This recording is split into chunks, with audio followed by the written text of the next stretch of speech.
तोर चांद जैसन चेहरा देख के मन मोर बवरा गे वो। जब ते मुस्काथस दिल मोर धड़क जाते, जैसे के कोई जादू कर गे वो। जब तोर परछाई मोला मिलते, दुनिया मोर आगू में थम जाते।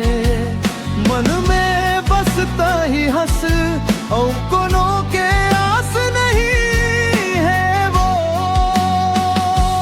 तोर चांद जैसन चेहरा देख के मन मोर बवरा गे वो। तोर चांद जैसन चेहरा देख के मन मोर बवरा गे वो।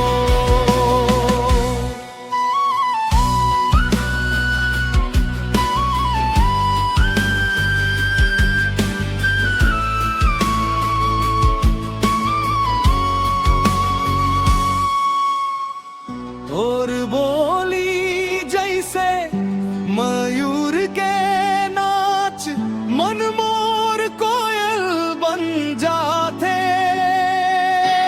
जब तय माया से देखता जीवन मोर सूरजमुखी कस चहक जाते ओ।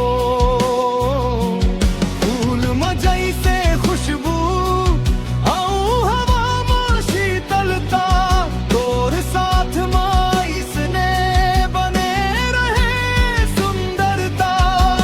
जब का बार देख थो नवा माया उपज थे, तोर बिना जिया न मोला अब नहीं बात हो। तोर चांद जैसन चेहरा देख के मन मोर बवरा गे वो। तोर चांद जैसन चेहरा देख के मन मोर बवरा गे वो।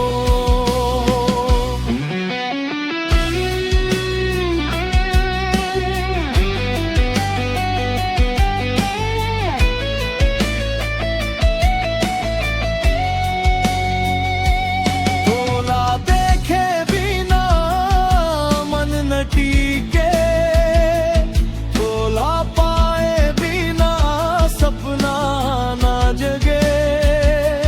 तोर संग रही थे सारी दुनिया,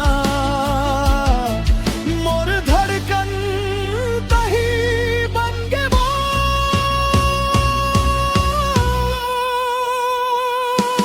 तोर चांद जैसन चेहरा देख के मन मोर बवरा गे वो। तोर चांद जैसन चेहरा देख के मन मोर बवरा गे वो। तोर चांद जैसन चेहरा देख के मन मोर बवरा गे